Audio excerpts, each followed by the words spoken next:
Hello दोस्तों, welcome to ICM channel. आज हमसे डिस्कस करने वाले हैं दो स्टॉक के बारे में। पहला यहाँ पे टेक महिंद्रा, दूसरा है आपका जेएसडब्ल्यू स्टील। तो आप इस वीडियो को जरूर से अंत तक देखो। पहले हम लोग यहाँ पे डिस्कस करेंगे टेक महिंद्रा के बारे में। और देख लो यहाँ पे आपका 2% तक का जो गेन देखने को मिला था कल के मार्केट में। और ऐसा क्यों? क्योंकि देखो पूरे आईटी सेक्टर में ही कल के दिन तेजी था। लेकिन हम लोग आज यहाँ पे डिस्कस क्या करने वाले हैं ना, कि जो सपोर्ट जो था, जो मैंने आपको शुरू से बताया था, वो सपोर्ट फिर से यहाँ पे आपको ब्रेकआउट जो देखने को मिल रहा है। यानी कि अब यहाँ पे जो है बाई करने का मौका आ रहा है टेक्निकल वाइज से।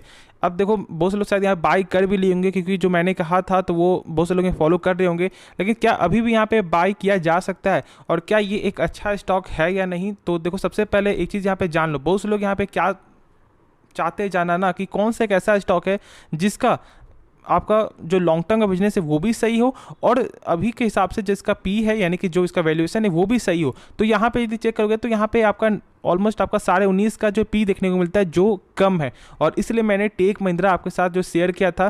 ठीक है, चलो पहले हम लोग ये सब के बारे में बात करेंगे, लेकिन पहले यहाँ पे देख लेते हैं कि इसका जो टेक्निकल क्या बता रहा है। तो यहाँ पे आप देख रहे हो कि जो आपका सपोर्ट जो यहाँ पे देखने को मिलता है ना, वो यहाँ पे ऑलमोस्ट 1049 के लेवल पे। और ये जो लेवल आपको ब्रेकआउट यहाँ पे जो साफ तौर से देखने को मिल रहा है। तो देखो यहाँ पे आप क्या कर सकते हो, जरूर से यहाँ पे आप बाई कर सकते हो, लेकिन बस आपको जो स्टॉप लॉस यहाँ पे मेंटेन करके चलना है। जो मैंने यहाँ पे सपोर्ट बताया है, तो खुद से एक सपोर्ट आप खुद से एक यहाँ पे स्टॉप लॉस आप जो लगा लेना, जो बेहतर होगा। ठीक है, बाकी अभी फिलहाल जो टेक्निकल के हिसाब से ये साइन बुलिश का है, तो इसे बस आपको समझना है। अब देखो बहुत से लोग जो ये जानना चाहते हैं कि क्या ये कंपनी सही है या फिर लॉन्ग टर्म के लिए, या फिर ख़राब है। तो चलो हम लोग यहाँ पे थोड़ा कुछ जो इसके बारे में देख लेते हैं। पहले देख लो यहाँ पे डेप्थ। तो यहाँ पे डेप्थ आपका ना के बराबर है, क्योंकि आप जानते हो कि ये जो आंकड़ा है 1 से कम होना चाहिए, और यहाँ पे 1 से कम भी है। लेकिन उसके बाद भी एक चीज़ हम लोग यहाँ पे जरूर से चेक करते हैं, जो है आपका इंटरेस्ट कवरेज रेशियो। और ये क्या होता है? अब देखो इसका मतलब है यदि कंपनी 100 रुपये कर्ज ले रहा है, तो इसका कितना गुना ज़्यादा कंपनी का सेल हो रहा है। तो यहाँ पे 20 गुना है, ऑलमोस्ट जो है आपका 20 टाइम्स, यानी कि यहाँ पे सेल आपका हो रहा है 2000 रुपया। तो आप एक बार खुद से सोचो कि यदि कंपनी का यहाँ पे सेल हो रहा है 2000 और कर्ज यहाँ पे 100 रुपया है, तो क्या कंपनी यहाँ पे कर्ज में कभी यहाँ पे आपको डूब सकता है? बिल्कुल नहीं, क्योंकि सेल्स बहुत ज़्यादा है। तो बस इस चीज़ को आपको जो जरूर से चेक करना है। और ये जो आंकड़ा है ना, कम से कम आपको नहीं तो 5 गुना से ज़्यादा होना चाहिए, यानी कि 5x टाइम से ज़्यादा यदि हो तो फिर यहाँ पे ठीक ठाक। ऐसे तो यहाँ पे ऐसे हम लोग चेक क्या करते हैं, कम से कम 8 टाइम से ऊपर, लेकिन 5 टाइम से ऊपर है तो उतना चलेगा।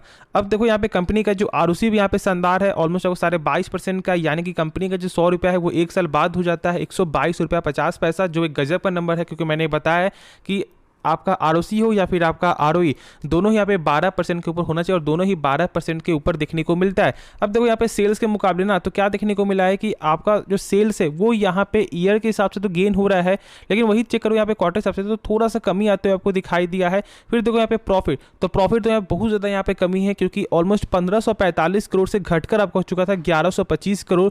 और फिर देखो यहाँ पे क्वार्टर हिसाब से तो यहाँ भी कमजोरी, और इसी कारण जो स्टॉक का जो लेवल है वो ऑलमोस्ट आपका 9.5 तक यहाँ पे देखने को मिल रहा था। तो देखो ये सब एक अच्छा मौका भी है, क्योंकि देखो ऐसा नहीं कि बस आपका जो इसी का यहाँ पे आपका नंबर सही नहीं आए। बाकी बहुत सारे आईटी सेक्टर में प्रेशर देखने को मिला है क्वार्टर में, लेकिन यहाँ पे क्या हुआ है ना, कि आपका सेल्स तो बढ़ा है आपका, लेकिन प्रॉफिट जो है वो यहाँ पे ज़्यादा कम हो गया, और इसी के कारण जो है प्रेशर था। लेकिन आप जरूर से इसको आप होल्ड करके चल सकते हो। फिर देखो यहाँ पे आपका शेयर होल्डिंग पैटर्न क्या देखने को मिलता है, तो आपका जो प्रमोटर स्टेक है वो थोड़ा सा यहाँ पे कम होते हुए दिखाई दिया है।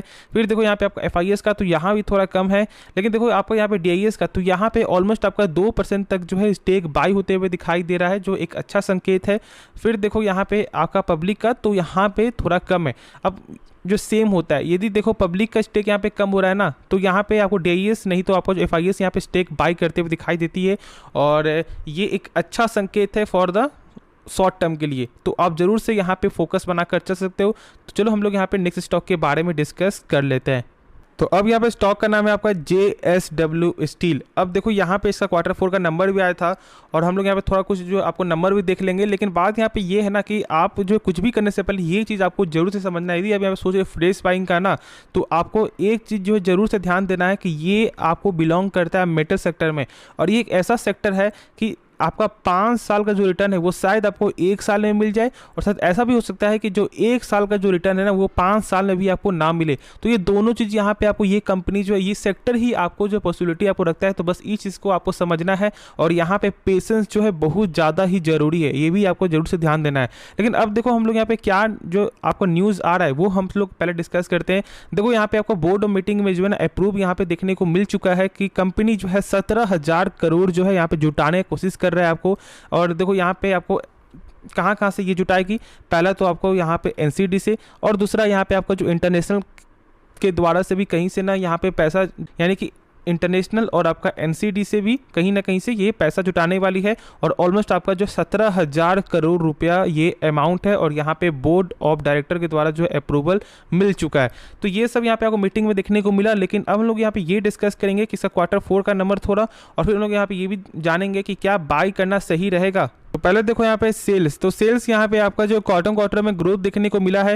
लेकिन जब यहाँ पे हम लोग चेक करेंगे आपका ईयर के वाइज से ना, तो एक फ्लैट ही देखने को मिला। थोड़ा सा यहाँ पे गेन है, लेकिन उतना गेन यहाँ पे नहीं चलता, और एक फ्लैट नंबर यहाँ पे सेल के हिसाब से देखने को मिल रहा है। अब देखो यहाँ पे आपका नंबर, सॉरी आपका प्रॉफिट, आपका तो प्रॉफिट क्या देखने को मिला, आपका ईयर के हिसाब से एक अच्छा खासा यहाँ पे गेन है। ऑलमोस्ट जो 3343 करोड़ से बढ़कर आपको हो चुका है यहाँ पे कितना 3741 करोड़।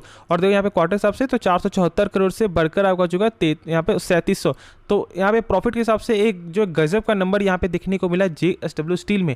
अब क्या हम लोग यहाँ पे बाई करें, देखो एक चीज़ यहाँ पे मैंने अभी जस्ट बताया, पेशेंस चाहिए। यदि पेशेंस नहीं है ना तो फिर आप जरूर से यहाँ पे जो अवॉइड करके चल सकते हो।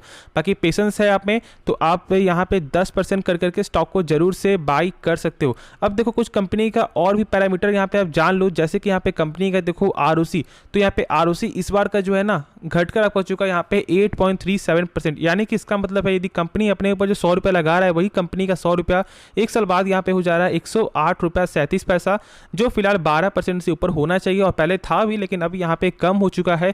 और फिर देखो यहाँ पे डेप्ट के मामले में ना, तो डेप्ट यहाँ पे 1 से ज़्यादा देखने को मिलता है। अब देखो यहाँ पे इंटरेस्ट कवरेज रेशियो, यानी कि यदि कंपनी 100 रुपये कर्ज ले रहा है तो उसका कितना गुना कंपनी का सेल हो रहा है, तो यहाँ पे आपका हो रहा है 173 टाइम्स से 1.73 टाइम्स, यानी कि 173 रुपये यहाँ पे सेल हो रहा है। तो कहीं ना कहीं यहाँ पे चांस हो सकता है फॉर द लॉन्ग टर्म के लिए। लेकिन अभी के हिसाब से आप इस कंपनी को जरूर से जो फॉलो करके चल सकते हो, और जो मैंने कहा उस चीज़ को जरूर से आपको ध्यान देना है। बाकी देखो आगे आपकी मर्जी है, खुद से एक बार इसकी